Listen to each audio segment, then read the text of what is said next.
Hoje nós iremos ouvir, irmãos, uma pregação que é uma reflexão no domingo 15 de nosso catecismo. Eu quero fazer a leitura inicial do domingo 15 do nosso catecismo, que diz bem assim, a pergunta 37. São duas perguntas, aliás, são três perguntas. E a pergunta 37 diz bem assim: o que você confessa quando diz que ele padeceu? Isso são exposições do credo apostólico. O que você confessa quando diz que ele padeceu? Resposta: durante todo o tempo em que viveu sobre a terra, e especialmente no final, Cristo suportou no corpo e na alma a ira de Deus contra o pecado de toda a raça humana.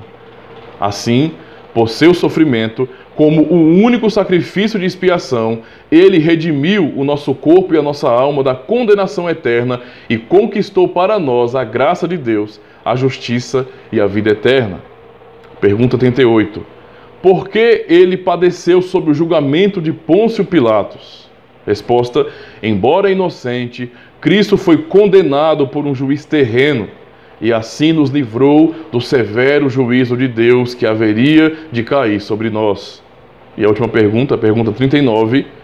Há algum sentido especial em Cristo ter sido crucificado e não ter morrido de outro modo? Resposta: sim. Por causa disso, tenho a certeza de que ele levou sobre si a maldição que estava sobre mim, pois quem era crucificado era maldito de Deus. A pregação estará justamente baseada, na pergunta 39. Se há um motivo especial, se houve um motivo especial para ele ter sido crucificado. Qual a razão disso? O texto da nossa reflexão é o texto de Gálatas, capítulo 3. O versículo específico é o versículo 13. Mas eu quero ler do versículo 6 ao 14, Mas o foco será no versículo 13. Gálatas, capítulo 3, do verso 6 ao 14.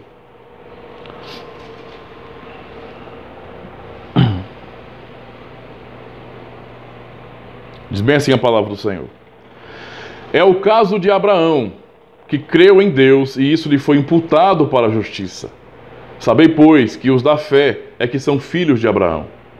Ora, tendo a Escritura previsto que Deus justificaria pela fé os gentios, preanunciou o Evangelho a Abraão: em ti serão abençoados todos os povos. De modo que os da fé são abençoados com o crente Abraão. Todos quantos, pois, são das obras da lei, estão debaixo de maldição, porque está escrito: maldito todo aquele que não permanece em todas as coisas escritas no livro da lei, para praticá-las. E é evidente que pela lei ninguém é justificado diante de Deus, porque o justo viverá pela fé. Ora, a lei não procede de fé, mas aquele que observar os seus preceitos, por eles viverá. Cristo nos resgatou da maldição da lei, fazendo ele próprio maldição em nosso lugar, porque está escrito: maldito todo aquele que for pendurado em madeiro, para que a bênção de Abraão chegasse aos gentios em Jesus Cristo, a fim de que recebêssemos pela fé o Espírito prometido. Esse é o texto da pregação de hoje, que nós iremos refletir. Amada Igreja do Senhor Jesus Cristo, amados irmãos no Senhor, nós podemos pensar sobre a questão do sofrimento de Jesus Cristo, a questão da humilhação que ele sofreu por nós. Nós temos conhecimento sobre esses ensinos, sobre a doutrina do Evangelho, E tudo isso de fato é importante para nós. No credo apostólico, nós confessamos que Cristo padeceu sob o poder de Pôncio Pilatos. E o nosso catecismo, quando fala desse sofrimento, dessa humilhação pública e desse juízo que ele sofreu neste mundo, vai explicar de maneira bastante clara que ele sofreu assim, Ele sofreu dessa forma, ele foi julgado, porque havia uma razão para isso. Nada que aconteceu na vida de Jesus Cristo era algo sem sentido, sem propósito. Tudo estava proposto na palavra de Deus, estava pré-ordenado, profetizado. Tudo aconteceu exatamente como o Senhor revelou. E assim ele foi julgado, justamente para nos livrar do juízo, nos substituindo então. Mas o nosso catecismo, na pergunta 39, também nos ensina a refletir sobre a sua crucificação, Porque se a ideia era a pena capital, vamos dizer assim, ou uma condenação por causa da lei, que exigia a morte, ele não poderia ter morrido de outras formas? Muitos poderiam pensar assim. Mas aprove a Deus, não é, pela ordem do Senhor, que ele fosse crucificado. Ele nasceu em um período específico, onde havia uma cultura fixa, a cultura romana, não é, que usava esse tipo de punição, não é, justamente para tratar pessoas que não eram de cidadania romana, não é, e eram crucificadas. Não somente ele foi crucificado, mas a pergunta é, por que ele foi crucificado? Porque não morreu de outra forma. Nosso catecismo, então, nos ensina que essa morte na cruz, ela tem um sentido muito importante para nós. Não é? A morte na cruz fala muito mais do que geralmente nós pensamos. Nós imaginamos que a morte da cruz fala somente de sofrimento. Imaginamos que fala somente de sofrimento. Muitas pessoas, elas ficam até emocionadas, e é certo que fique realmente algo constrangedor nesse sentido, não é? Nós somos constrangidos pelo amor de Deus, mas muitos pensam somente em sofrimento, em humilhação, e não compreendem o que está por detrás disso, as razões para isso, não é? E nós percebemos aqui pelo texto de Gálatas que Paulo ensina exatamente isso no versículo 13. Cristo nos resgatou, não é? Da maldição da lei, fazendo-se ele próprio maldição em nosso lugar. Porque está escrito: maldito todo aquele que for pendurado em madeiro. Então há uma razão muito importante para refletirmos. A primeira parte, então, do sermão é justamente pensar sobre isso diretamente, não é? Cristo nos resgatou da maldição, não é? A maldição da lei, e então o resgate que Cristo nos trouxe por causa disso. Nós lemos em Deuteronômio 11, e verso 26 a 28, não é? Hoje estou pondo diante de vocês a bênção e a maldição. Vocês terão bênção se obedecerem aos mandamentos do Senhor, o seu Deus, que hoje estou dando a vocês, mas terão maldição se desobedecerem aos mandamentos do Senhor, o seu Deus, e se afastarem do caminho que hoje ordeno a vocês para seguir deuses desconhecidos. O Senhor, não só aqui em Deuteronômio capítulo 11, mas também no capítulo 30, ele fala essas palavras para o povo, não é? Por meio de Moisés. Ele anuncia ao povo a bênção e a maldição. A bênção, nesse sentido, é pela obediência, e a maldição pela desobediência. Há uma maldição, então, vinda da lei. A lei é boa, como Paulo diz, no capítulo 7 de Romanos. O mandamento é bom, é justo, não é? Porém, a lei, ela condena aqueles que pecam, aqueles que transgridem tal lei. A morte, a condenação, toda a maldição na humanidade, na criação, é, na verdade, uma imputação da lei, é uma imputação legal, é o preço que a humanidade paga, nesse sentido, porque desobedeceu a Deus. E o Senhor então coloca diante do seu povo, da sua igreja, no Antigo Testamento, Israel, justamente isso, a bênção e a maldição. Nós lemos, por exemplo, a mesma verdade em Deuteronômio 30, verso 19 a 20.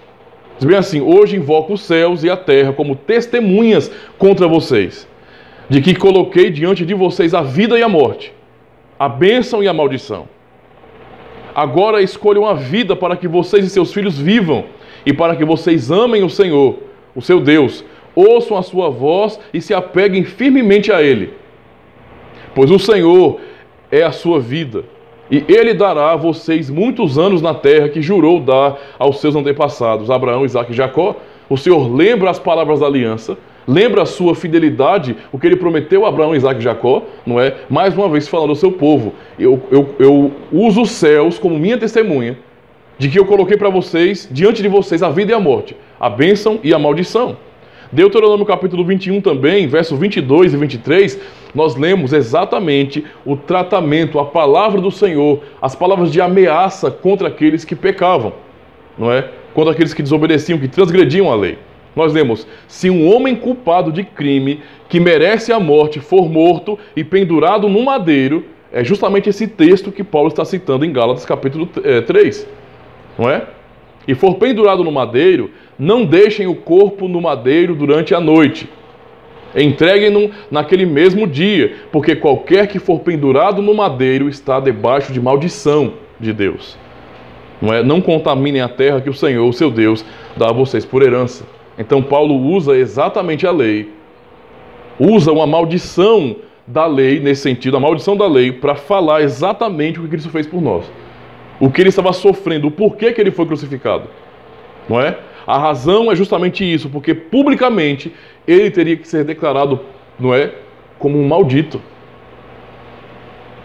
Todos que viram Jesus Cristo ali, contemplaram ele crucificado, estavam contemplando alguém que estava sendo feito maldito de Deus. Como a lei está nos dizendo aqui. Não é? A lei diz exatamente isso, irmãos. E quando nós lemos essa palavra, podemos lembrar exatamente disso. Que essa palavra de maldição, que as consequências pelo pecado, vêm desde o início. Não é? Quando nós lemos Gênesis 2, 16 e 17, o Senhor diz ao homem: e ordenou o Senhor Deus ao homem, dizendo: de toda árvore do jardim comerás livremente, mas da árvore do conhecimento do bem e do mal, dela não comerás, porque no dia em que dela comeres, certamente morrerás. Essa é a maldição. A desobediência que traz a morte, não é? Ou seja, a maldição está sobre o mundo nesse sentido. As pessoas estão debaixo da maldição. Paulo chega a afirmar até que aqueles que estão debaixo, nesse sentido da lei, ou sobre o governo da lei, no sentido de tentar viver por meio da lei, estão debaixo de maldição. Porque o que a lei exige, o ser humano não consegue dar, não consegue cumprir. E é isso que está relacionado ao Senhor Jesus Cristo. Quando, há 2000 anos atrás, ele foi crucificado, estava sendo dito ali, para todos os que testemunharam, que ele estava sendo amaldiçoado por Deus. Maldito de Deus. Maldito todo aquele que for pendurado em madeiro. Por isso uma cruz. Não é? Por isso um objeto de madeira. Por causa disso. Para que ficasse claro. Todos olharam para ele como sendo um criminoso. Aquilo que a lei diz àqueles que desobedeceram a lei, a maldição prometida, foi posta sobre ele. E as pessoas que estavam ali olharam para o nosso Senhor Jesus Cristo como se ele fosse culpado. E é por isso que ele sofreu juízo humano. Veja que ele receber a culpa, não é, em nosso lugar, tinha que ser tão claro que ele foi levado a júri popular. Ele foi levado a júri popular. Ele foi exposto diante das pessoas para ali diante de governadores humanos ser julgado. Ali ele ser sentenciado à morte. O próprio governador não tinha razão para condená-lo e lavou as mãos. Deixando claro, esse é o anseio do povo. Porque ele não conseguia achar culpa em Jesus Cristo. Ele não conseguia achar uma razão legal para matá-lo, para condená-lo. Mas o povo gritou: crucifica-o. Pediu que libertassem Barrabás, mas que ele fosse crucificado. O inocente fosse crucificado. E então, diante de um juízo humano, diante de um tribunal popular, onde o povo clamou a sua morte, ele foi julgado como culpado. Não é? E erguido na cruz, foi anunciado, foi visto como sendo alguém que estava sendo amaldiçoado por Deus. Essa é a verdade que o texto nos diz. Mas o ponto aqui, irmãos, é refletir. E é refletir bem no que isso significa, porque essa é a verdade que o texto nos ensina, e eu pude fazer um resumo de tudo isso, mostrando os textos da lei que falam sobre maldição, sobre aqueles que desobedecem, e nós sabemos que ele não desobedeceu. Nós sabemos que tudo o que a lei diz de condenação, de juízo, não poderia ser aplicado a ele, porque ele é inocente. Nós temos a consciência, como o próprio governador teve, de que ele não era culpado. Não é? Mas o povo clamou por isso. Clamou que ele fosse crucificado. E nós temos que pensar o que significa Cristo ter se feito maldição em nosso lugar. Qual o significado de Jesus Cristo estar pendurado em um madeiro, sendo reconhecido como maldito de Deus? Qual o significado disso para nós? Para compreender essa pergunta, precisamos primeiro saber quem Jesus Cristo é. As pessoas geralmente, quando olham para Jesus Cristo, sempre, eu já falei isso algumas vezes, elas sempre limitam Jesus Cristo a um símbolo religioso. Jesus Cristo não é um símbolo religioso. Ele é Deus. Ele é o Filho de Deus. E as pessoas querem limitá-lo a um mero símbolo religioso. Por isso que as pessoas não têm medo, não têm nenhum temor em fazer imagens dele, sabe? Em usá-lo como personagem de suas séries, de seus filmes. Elas não temem. Para elas, ele é só um símbolo religioso. E como um símbolo religioso, ele pode ser usado assim, como marketing mesmo. Por isso temos que pensar para compreender aquilo de mais radical na crucificação de Cristo. De mais radical, nós precisamos saber quem Ele é. Quem Jesus Cristo é. Não é? E o que nós aprendemos na palavra é que Jesus é o Cristo, o Filho do Deus vivo. É o que nós vemos em Mateus, capítulo 16, verso 18. Não é? E isso é uma verdade. Ele não se tornou Filho de Deus, como algumas pessoas querem colocar. Ele não é como nós, que fomos adotados. Nós só podemos ser chamados de filhos de Deus por meio dele, se crermos no Filho de Deus. Ele não foi adotado. Ele é o eterno Filho de Deus. Ele é o eterno Filho de Deus. Ele sempre foi Filho de Deus. De eternidade a eternidade, ele é Filho de Deus. O Pai é chamado de Pai por causa do Filho. E o Filho é chamado de Filho por causa do Pai. Essa é a relação eterna deles. Aprendemos na palavra, não é, que Jesus Cristo, não é, que o ungido do Senhor, que é o eterno Filho de Deus, ele é Deus. Como nós confessamos em nossos credos, como a própria Escritura nos ensina, de igual glória com o Pai e com o Espírito Santo. Ele é Deus. Não é? Ele é Deus. E ele mesmo diz. Ele fala isso, por exemplo, no Evangelho de João, capítulo 10. Ele também deixa isso claro no Evangelho de João, capítulo 14. Ele fala aos seus discípulos: eu e o Pai somos um. Não uma só pessoa, mas um só Deus. Eu e o Pai somos um. É quem Jesus Cristo é. Não é um símbolo religioso, não é uma figura simplesmente histórica. Ele é Deus. O que se diz dele na palavra do Antigo Testamento? Isaías 9, verso 6, quando fala sobre ele que nasceu neste mundo, porque um menino nos nasceu, um filho se nos deu, e o principado está sobre os seus ombros, e se chamará o seu nome. Quem ele é? Maravilhoso, Conselheiro, Deus forte, Pai da eternidade, Príncipe da paz. É o que a Escritura fala sobre ele. Nós confessamos aquilo que a Bíblia fala, irmãos, em abundância. Não é? O que a Escritura fala em abundância é o que nós confessamos nos credos ecumênicos, não é? Que ele está assentado à mão direita de Deus Pai Todo-Poderoso. A Escritura fala isso em abundância. Muitas vezes os apóstolos repetem isso, não é? Em suas cartas. Ele está à direita de Deus Pai Todo-Poderoso. Mas alguns, observando o que lemos, por exemplo, em Filipenses, onde vemos a exaltação do servo sofredor, onde ele foi elevado acima, não é, de todas as coisas, com o nome acima de todos, Filipenses 2, verso 9 a 12. Às vezes olhar para isso, não é, nos distorce a visão. Como nós lemos aqui, por isso também Deus o exaltou soberanamente e lhe deu um nome que é sobre todo nome, para que ao nome de Jesus se dobre todo o joelho dos que estão nos céus e na terra e debaixo da terra, e toda língua confesse que Jesus Cristo é Senhor, para a glória de Deus Pai. Às vezes olhar para isso, quando olhamos para esse texto, podemos ter uma visão errada sobre Jesus Cristo. Quando observamos, por exemplo, o que ele ora em João 17, no verso 22 e 24 também, ele diz bem assim: e eu dei-lhes a glória que em mim me deste, para que sejam um, como nós somos um. E verso 24, Pai, aqueles que me deste, quero que, onde eu estiver, também eles estejam comigo, para que vejam a minha glória que me deste, porque tu me amaste antes da fundação do mundo. Algumas pessoas podem olhar para esses textos e pensar bem assim, está vendo aí? Ele recebeu glória. Ele recebeu glória do Pai quando ele ressuscitou e subiu aos céus. Antes disso, nada. Antes de sua obra na cruz e da sua ressurreição, ele não tinha essa exaltação, ele não tinha essa glória. E essa é uma maneira errada de pensar sobre ele. Isso distorce quem ele é de fato.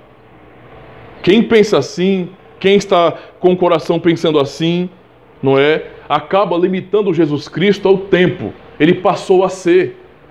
E existem pessoas hoje que se chamam de cristãs e que dizem isso abertamente, que ele se tornou filho de Deus. Ele se tornou... Como assim ele se tornou filho de Deus? Não é? E acabam diminuindo quem Jesus Cristo é. Mas deveriam reparar no próprio texto de João 17, o que o próprio Senhor diz quando está orando, no início de sua oração.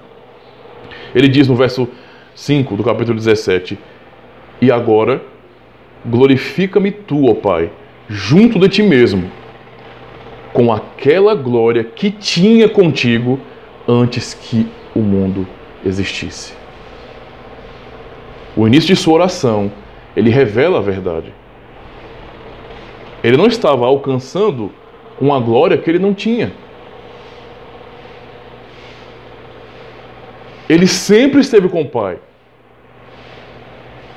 Ele é o eterno Filho de Deus. E ele está dizendo justamente isso, que ele é glorioso desde a eternidade. Ele não passou a ser, ele é. E ele está dizendo: agora glorifica-me tu, ó Pai, junto de ti mesmo, com aquela glória que tinha contigo antes que o mundo existisse. Essa é a oração do eterno Filho de Deus, o glorioso Filho de Deus, que no momento que estava orando aqui, nesse momento específico que ele estava orando, ele estava humilhado como servo. Deus, que se revestiu da nossa humanidade, e estava se humilhando como servo. Aqui nesse contexto de sua encarnação, o mundo não o via como ele é. O mundo não reconhecia a glória do Senhor Jesus Cristo, tal como não reconhece hoje. Alguns olhavam para ele e diziam que ele curava, ele expulsava demônios, por Belzebu, por exemplo, blasfemavam contra ele. E hoje o mundo, da mesma maneira, olha para Jesus Cristo de uma maneira tão pequena, tão pobre, e não podem reconhecer a sua glória. Mas ele está dizendo aqui: eu não me tornei glorioso, eu não me tornei filho de Deus, eu sou desde a eternidade. Antes, muito antes da descrição, não é, que nós temos em Apocalipse, da sua chegada nos céus, da sua dignidade elevadíssima de ir até o Senhor Deus e então abrir os selos, não é? Tirar os selos do livro, antes de estar ali sendo aclamado pelas hostes celestiais, como é descrito em Apocalipse, ele já era assim, exaltado como rei, como glorioso Senhor. A glória que sempre foi dele. Mas ele ali estava em sua humilhação. Quem Jesus Cristo é uma pergunta importante para nós. É o Deus eterno. Por isso ele disse aos judeus que o questionavam e que não suportavam reconhecer a sua glória, pois viu diante de si um homem, como muitos têm subestimado Jesus Cristo também hoje. Ele disse a esses judeus, como também diz a nós hoje: em verdade vos digo, que antes que Abraão existisse, eu sou. É quem ele é. João 8,58. Ele é o rei do reino de Deus. É o grande rei da glória, que se humilhou até a morte e morte de cruz, sendo tratado como um culpado. Então, quando nós pensamos no que estava acontecendo na cruz, ao lembrar que ele esteve ali crucificado, que ele foi erguido diante dos homens como crucificado, não era um homem comum, não era simplesmente um profeta, não era alguém que alcançaria a glória por uma obra bem feita, não era simplesmente o segundo Adão. Ele é o segundo Adão nessa linguagem pactual, não é? Para falar do pacto, ele é o segundo Adão. Ele é o homem que nasce perfeito e então ele vai e obedece e ele vence onde o primeiro Adão perdeu, foi derrotado. Mas ele é muito mais do que isso. Ele é Deus. Ele é o Rei da Glória. E a verdade é que na cruz, humilhado, ensanguentado, zombado pelos homens, estava o próprio Rei da Glória. Aquele homem que estava ali não era qualquer um. E é por isso que olhar para Jesus Cristo crucificado pelo Evangelho, pela revelação da palavra de Deus, é algo que deve ser chocante para nós, por reconhecermos quem Ele é. A verdade é que o bendito Filho de Deus, o eterno e bendito Filho de Deus, assumiu uma maldição que não era dele. A condenação, a morte, é uma maldição nossa, por causa de nosso pecado contra a lei de Deus. Não é uma maldição dele. Não é? Não é uma maldição dele. E isso que nós lemos aqui em Deuteronômio 21, versos 22 e 23, foi aplicado nele, mesmo sem ele ser culpado de nada disso aqui. Nós vemos, se um homem culpado de crime que merece a morte for morto e pendurado no madeiro, ele não merece a morte. Ele jamais mereceu a morte. Ele jamais foi culpado de crime algum. Ele é perfeito e santo. Mas isso foi aplicado justamente a ele. Se um homem culpado de crime que merece a morte for morto e pendurado no madeiro, não deixem o corpo no madeiro durante a noite. Entreguem-no naquele mesmo dia, porque qualquer que for pendurado no madeiro está debaixo da maldição de Deus. Está debaixo de maldição de Deus. As palavras duras do Senhor contra a humanidade pecadora foram aplicadas sobre ele. O Senhor diz em Romanos 8, capítulo 1, versículo 18, aliás, portanto a ira de Deus se revela dos céus contra toda a impiedade e injustiça dos homens que suprimem a verdade pela injustiça. A ira de Deus se revela nos céus, mas Cristo não fez nada disso. Mesmo assim, isso foi aplicado sobre ele. A ira de Deus, que é justa e que se revela dos céus contra toda a impiedade dos homens, essa ira foi derramada sobre ele. Foi posta sobre ele. Nós vemos em Romanos 6, verso 23, porque o salário do pecado é a morte, mas o dom gratuito de Deus é a vida eterna por Cristo Jesus nosso Senhor. Mas veja, o salário do pecado é a morte. Essa é a maldição da lei. O salário do pecado é a morte. Aqui Paulo trata, nesse sentido, o pecado como o trabalho que o homem realiza, um trabalho mau contra o Senhor, e Deus então lhe paga, não é, com a morte.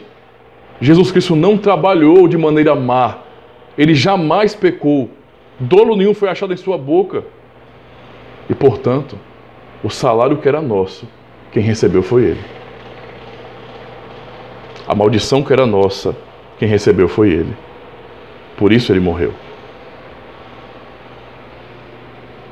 Levítico 11, aliás 5, verso 17. E se alguma pessoa pecar e fizer contra algum de todos os mandamentos do Senhor, o que se não deve fazer, ainda que o não soubesse, contudo será ela culpada e levará a sua iniquidade. Ele nada disso fez. Quem estava ali, sendo reconhecido como maldito, como recebendo maldição de Deus, é aquele eternamente bendito. Foi aquele eternamente bendito. Cristo, como ele orou em João 17, com aquela glória que tinha junto de ti, antes que houvesse mundo, com aquela glória. Agora imaginem o grande contraste, irmãos. O grande contraste do que a cruz significa para nós, do peso dessa verdade. De um lado, exaltado por todos os seres celestiais. De um lado, todos se prostram diante dele e o reconhecem como esse rei. E do lado de cá, suas criaturas, pecadoras, indignas, estavam o humilhando.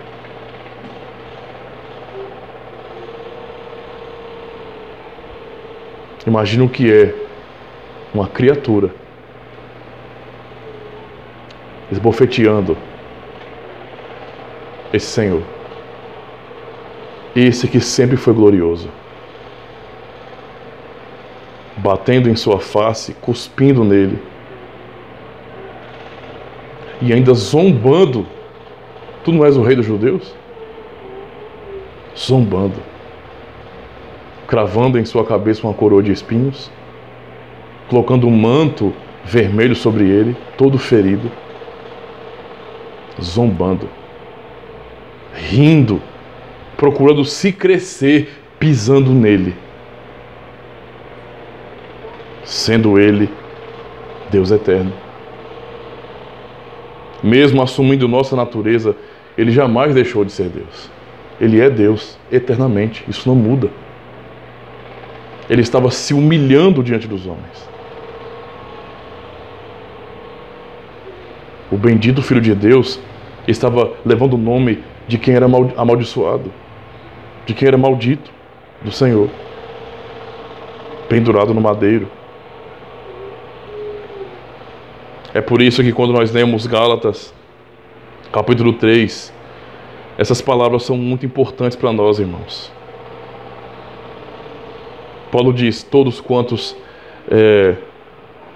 versículo 10, pois são das obras da lei, estão debaixo de maldição, porque está escrito, maldito todo aquele que não permanece em todas as coisas escritas no livro da lei para praticá-las.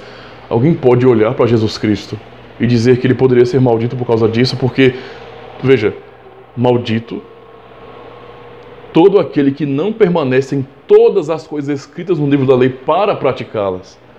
E o que nós vemos nele, no testemunho dos evangelhos, é que ele tinha prazer na vontade de Deus. Sempre teve prazer na vontade do Pai. Então é dito, e é evidente, que pela lei ninguém é justificado diante de Deus, porque o justo viverá pela fé. Ora, a lei não procede da fé, mas aquele que observar os seus preceitos, por eles viverá. Cristo nos resgatou dessa maldição. Essa maldição da lei que nós jamais poderíamos escapar, fazendo-se Ele próprio maldição em nosso lugar. A única maneira, a única forma de sermos livres dessa maldição, a única maneira de nos livrar dessa maldição, de nos transformar de amaldiçoados em abençoados, foi o abençoado, nesse sentido, ser condenado como maldito. Essa foi a única maneira. Única maneira. Maldito todo aquele que foi pendurado em madeiro. Nós lemos em 2 Coríntios 8, verso 9. Pois conheceis a graça de nosso Senhor Jesus Cristo, que sendo rico, por amor de vós, se fez pobre, para que pela sua pobreza fosseis enriquecidos. Esse foi o processo que ele fez. Nós jamais poderíamos pensar em adorar a Deus em espírito e em verdade, em sermos chamados filhos de Deus, em termos a esperança de que um dia nós pisaremos no reino de Deus. Isso jamais poderia ser cogitado por nós. Nós jamais poderíamos voltar nesse sentido. Nós somos pobres, não temos nada, absolutamente nada. Toda a raça humana, nós somos todos pobres, absolutamente pobres. Porque nada que nós temos neste mundo pode tirar essa maldição. Nada que nós tentamos fazer nesse mundo pode nos dar verdadeira riqueza. Toda a riqueza humana é uma ilusão temporal. Simplesmente isso. É uma ilusão, dura somente um instante. Nada que nós fazemos aqui, nenhum esforço nosso, religioso que seja, pode nos livrar dessa maldição. E então ele, o que ele fez? Sendo rico, ou seja, tendo toda a riqueza nele, toda a glória nele, ele é o grande rei, por amor de vós, ele se fez pobre, para que por meio de sua pobreza fosseis enriquecidos. Ele vem até nós, torna-se um de nós, assume nossa natureza, nossa pobreza, nossa miséria. Sofre, porém sem pecado. E então redime a nossa natureza. Dá a nós o que é verdadeira riqueza, sermos feitos filhos de Deus.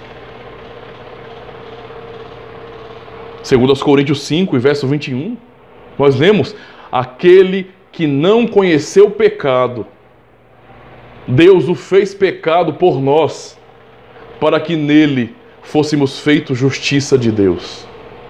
Aquele que não conheceu o pecado, aquele que é santo, puro, santíssimo, Deus o fez pecado. Ou seja, na cruz, ele estava sendo visto como um pecador, sem ele ser pecador. Na cruz, ele estava sendo condenado como um criminoso, sem ser um criminoso. Deus o fez pecado por nós, para que nele fôssemos feitos justiça de Deus. Veio até a nossa pobreza e nos deu riqueza no lugar. O bendito Filho de Deus se fez maldito por nós, irmãos.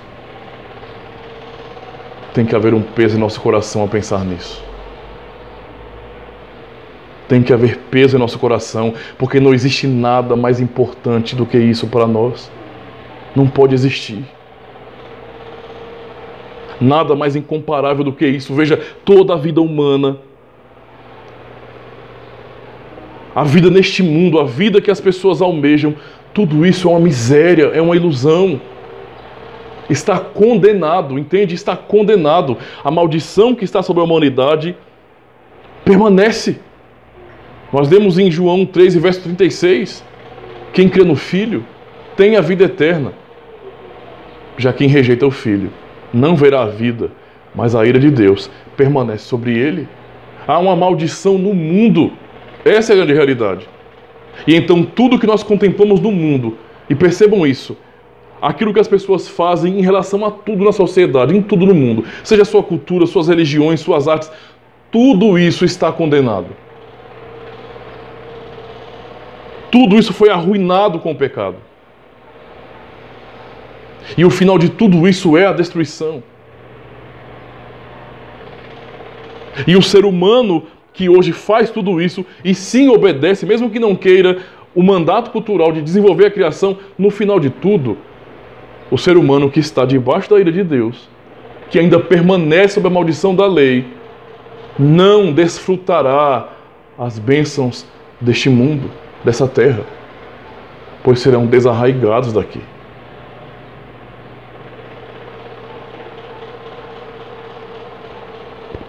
Nós podemos até olhar para o mundo e admirar o seu trabalho.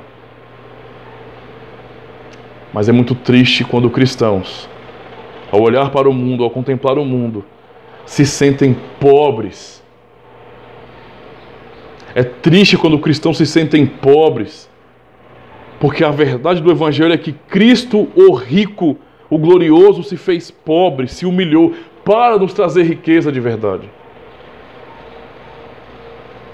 E a riqueza que Ele nos trouxe é que Ele nos fez co-herdeiros com Ele. Quando Ele veio até nós e assumiu a nossa natureza, Ele não prometeu simplesmente, eu livrei vocês do pecado. Tem muito mais do que isso. Ele nos libertou do pecado para nos conduzir para o seu reino, e no seu reino para reinar com Ele.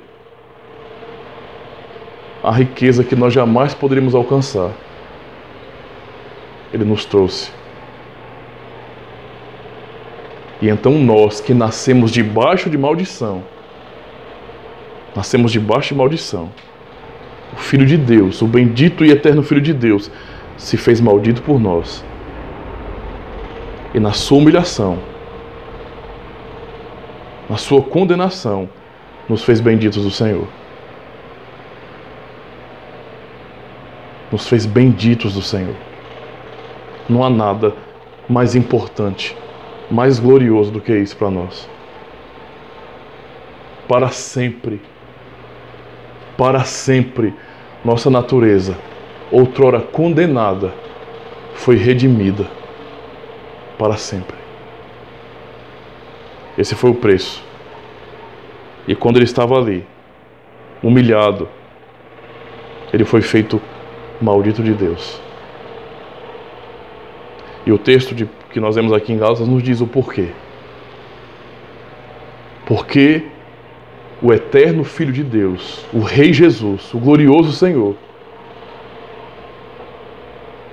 foi proclamado na cruz como maldito de Deus. Por quê? Ele diz,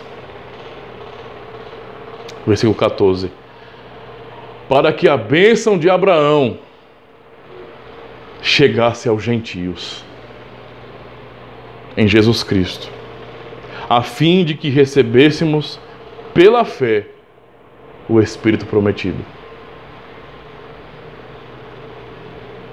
Toda a humilhação que ele passou foi para nos dar essa riqueza.